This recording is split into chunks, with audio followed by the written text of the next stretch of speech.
تکبر، غرور، ایگو، لاکھوں روپے کما لیے، عالیشان مکانات بنا لیے، بڑا خاندان مل گیا کہ دل میں یہ بات آ گئی کہ مجھ سے زیادہ طاقتور کوئی ہے ہی نہیں، کروڑوں روپے کما لیے، دل میں یہ بات آ گئی کہ مجھ سے زیادہ دولت والا محلے میں، علاقے میں، قریے میں کوئی ہے ہی نہیں، لہٰذا میں ہی سب سے بڑا، میں ہی سب سے افضل، میں ہی سب سے اعلیٰ۔ عزیزو، جیسے ہی یہ بات دل میں آئی، اللہ نے فرما دیا لا تمشی فی الارض مرحا، تم زمین پہ اکڑ کے مت چلو۔ اب جملہ بزرگوں کی نظر کر رہا ہوں، شاید کہ اچھا ہو جائے۔ پروردگار عالم ارشاد فرما رہا ہے کہ زمین پر اکڑ کے مت چلو، اس لیے کہ اکڑنا مردوں کی پہچان ہوتی ہے، زندوں کی نہیں۔ یہ سارے زندہ دل انسان یہاں بیٹھے ہیں، استقبال کیجئے گا عزیزو۔ میں انشاءاللہ ایک موضوع پر آؤں گا، لیکن بس آپ کی توجہات چاہیے۔ دیکھیں، مجھے ہزاروں کا مجموعے کی ضرورت نہیں ہے، کم ہو لیکن متحد مجمع ہو۔ توجہ فرمائیے گا۔ دلیل سن 61 ہجری آپ کے سامنے ہے۔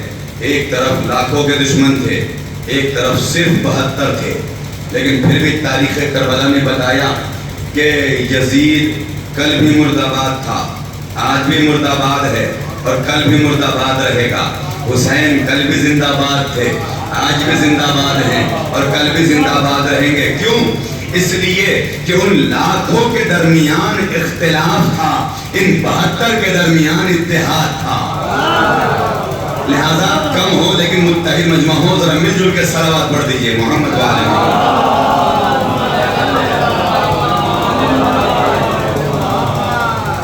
تو حضرت محترم میں عرض کر رہا تھا، سب سے بڑی بیماری جو ہے وہ ہے تکبر، غرور، ایگو۔ جس کے دل میں یہ بات آ گئی پھر وہ انسان اپنے آپ کو سب سے بڑا سمجھنے لگتا ہے۔ لیکن فخر کیجئے کہ آپ کے مقدر میں شہزادی زینب نے فرش عزا جیسی نعمت لکھ دی۔ شاید کہ نتیجہ بڑا خوبصورت ہو جائے۔ اس فرش عزا کی سب سے بڑی طاقت اور سب سے بڑا فائدہ یہ ہے کہ یہ یہاں بیٹھنے والوں کو تکبر سے دور کر دیتا ہے۔ نہیں، انشاءاللہ ابھی آپ پہنچیں گے۔ بھائی، وہ انسان کے جو دولت کمانے کے بعد اپنے آپ کو افضل سمجھ رہا تھا، وہ انسان کے جو بڑا خاندان مل جانے کے بعد اپنے آپ کو طاقتور محسوس کر رہا تھا، وہ انسان جو بہترین لباس پہن کے باہر نکلنے کے بعد یہ کہہ رہا تھا کہ مجھ سے زیادہ قیمتی لباس پہننے والا کوئی ہے ہی نہیں، جیسے ہی وہ تکبر کرنے والے افراد فرش عزا پر آتے ہیں، فرش عزا بڑھ کے آواز دیتی ہے، خبردار، یہاں جب بھی آنا اپنے تکبر کو بالائے طاق رکھ کے آنا۔ اب پیغام مجلس ہے، فرش عزا کا معجزہ ہے جو آپ کے حوالے کر رہا ہوں۔ یہیں سے اگر آپ نے استقبال کر لیا، پھر میں مولا غازی کے فضائل کا آغاز کر دوں گا، پھر مجھے محسوس ہو جائے گا کہ مجھے کتنی دیر اور کیا پڑھنا ہے۔